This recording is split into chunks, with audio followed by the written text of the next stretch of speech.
नमस्कार बच्चों। ओके, तो चलिए आज हम लोग पढ़ने वाले हैं क्लास 12 केमिस्ट्री का फर्स्ट चैप्टर सॉलिड स्टेट, जिसका लेक्चर नंबर 57 है। इसमें हम लोग पढ़ेंगे एग्जाम्पल नंबर 1.4। ओके, इसके प्रीवियस क्लासेज का लिंक डिस्क्रिप्शन में है या प्लेलिस्ट में वीडियो जो अवेलेबल है, आप वहां से देख सकते हैं। ठीक है, और मैं रिक्वेस्ट करूंगा यदि आप चैनल पर पहली बार हैं तो प्लीज चैनल को सब्सक्राइब, लाइक और शेयर जरूर कर लीजिए। ओके, ये जो आपका उदाहरण है ना, ये पेज नंबर एनसीईआरटी बुक का पेज नंबर 23 है, पेज नंबर 23 पर दिया हुआ है।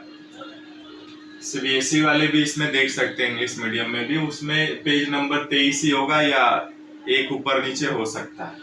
एग्जाम्पल 1.4 कह रहा है कि एक्स किरण विवर्तन है। कोई अध्ययन द्वारा पता चला कि तांबा कापर जो होता है वो 3.608 इंटू 10⁻8 सेंटीमीटर कोष्टिका कोर के साथ, यानी वो जो यूनिट सेल है ना, उसकी भुजा की लंबाई कितनी दे दिया है आपको। भुजा की जो लंबाई है वो 3.68 दिया हुआ है। एफसीसी एकक कोष्टिका के रूप में क्रिस्टलीकृत होता है। एक दूसरे प्रयोग में तांबे का घनत्व आपको इतना दिया गया है। तांबे का परमाणविक द्रव्यमान यानी एटॉमिक मास निकालना है हमको। ठीक है, यानी मोलर मास जिसको हम कहते हैं। जैसा कि हम लोग प्रीवियस क्लासेज में देख रहे थे कि जब डेंसिटी ऑफ यूनिट सेल निकाल रहे थे तो हम लोगों ने ये formula rho is equal to Z into molar mass divided by volume into Avogadro's number. Okay, इससे हम लोग निकाल रहे थे। इंग्लिश में भी देख सकते हैं, एक्सरे डिफ्रैक्शन में पाया गया कि कापर जो है वो एफसीसी यूनिट सेल बनाता है। तो हम जानते हैं कि एफसीसी यूनिट सेल यदि बनाता है तो एफसीसी का रैंक ऑफ यूनिट सेल क्या होता है, 4 होता है ना। जो भी नए हैं आप प्रीवियस क्लासेस को देख लीजिएगा, वहां पे जब एफसीसी हम लोग पूरे विस्तृत में इसका डिराइव किए थे फार्मूला, तो एफसीसी की जो रैंक होती है वो 4 होती है। ठीक है, यानी यह जो क्रिस्टल है वह आपका क्या बना रहा है, एफसीसी बना रहा है। ठीक है, तो एफसीसी बना रहा है तो जेड क्या है, रैंक है, एटम पर यूनिट सेल है, तो जेड कितना हो जाएगा, 4 हो जाएगा। ठीक है, यानी इस पूरे यूनिट सेल में टोटल एटम्स की संख्या कितनी होगी, 4 होगी। ठीक है, मोलर मास ये पूछ रहा है, परमाणविक द्रव्यमान यानी एटॉमिक मास निकालिए, calculate the atomic mass of copper. यानी इसका जब एटॉमिक मास निकालेंगे यानी मोलर मास जो आपका होता है, मोलर मास हमको फाइंड आउट करना है कि कितना होगा। ठीक है, और हमें आयतन, आयतन गिवन है ना। आयतन कैसे निकालते हैं, ये किसी भी यूनिट सेल का आयतन निकालते हैं तो कोर का क्यूब कर लेते हैं, यानी भुजा का घन।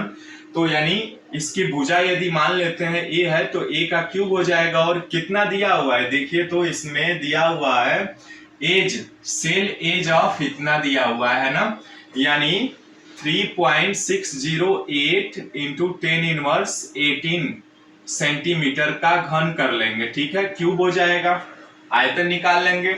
और एवोगैड्रोज नंबर आप जानते भी हैं कितना होता है एवोगैड्रोज नंबर, यानी इज इक्वल टू होता है 6.022 इंटू 10⁻23 एटम्स पर प्रति मोल, है ना, एटम्स पर मोल होता है। ठीक है, ये हमारे सामने है।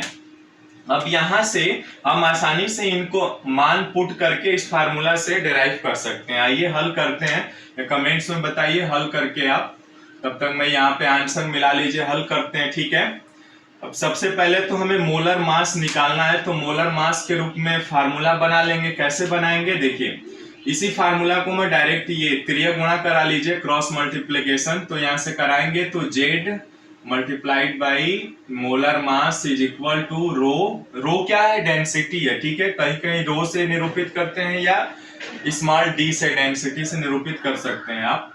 मल्टीप्लाई बाई वॉल्यूम को बी से और एवोगैड्रोज नंबर को एन से कर सकते हैं। अब चूंकि हमें मोलर मास निकालना है तो मोलर मास का यहाँ से फार्मूला डिराइव करेंगे तो कितना होगा, molar mass is equal to हो जाएगा rho multiplied by volume multiplied by Avogadro number divided by Z. Z क्या है, ये इसका रैंक है। चूंकि रैंक कैसे निकालते हैं यदि आप नहीं जानते हैं तो प्रीवियस क्लासेज का लिंक है डिस्क्रिप्शन में, आप वहां से देख लीजिएगा। ठीक है, तो ये जेड है, जेड का मान हम जानते हैं कहां से आया, क्योंकि ये पहले ही बता दिया है एफसीसी है, यानी आपका जो है कोष्टिका के साथ पता चला तो ये देखिए क्रिस्टलीकृत हो जाता है, ठीक है। तो इसलिए ये एफसीसी है, face centred cubic unit cell है ये, ठीक है।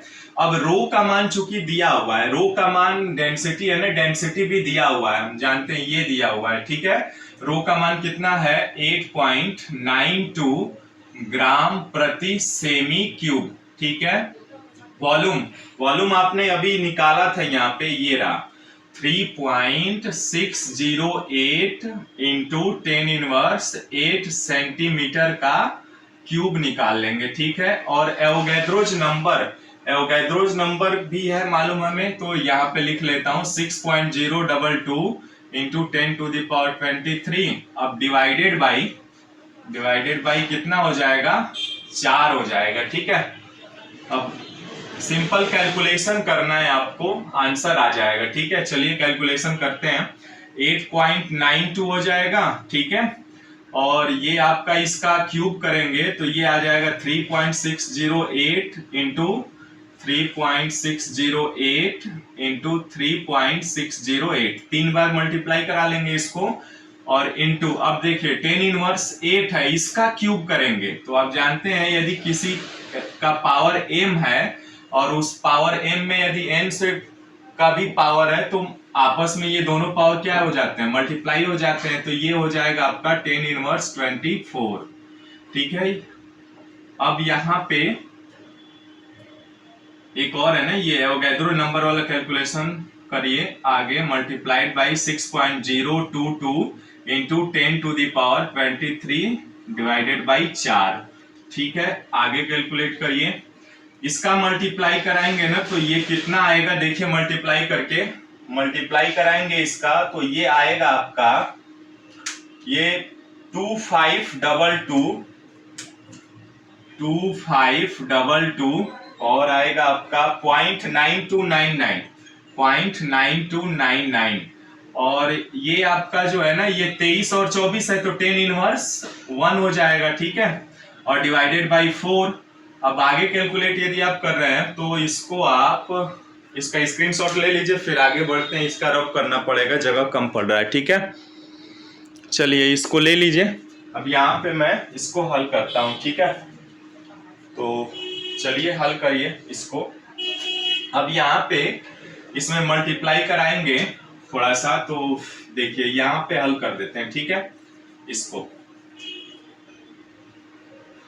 यहाँ पे ये आपका आ जाएगा, ये 10 नीचे जाएगा तो ये 40 हो जाएगा ना, यानी एक लाइन यहीं पे बढ़ा लेते हैं। 2522.9299 डिवाइडेड बाई 40। अब इसको आप भाग देंगे तो कितना आएगा, मैं यहाँ पे लिख दे रहा हूँ, ठीक है, ये ब्रैकेट में। ये आप जब भाग देंगे ना तो आएगा 63.01 यूनिट में आएगा, ठीक है।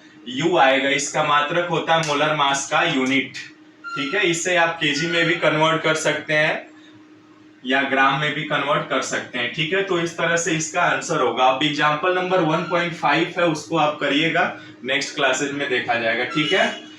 ओके।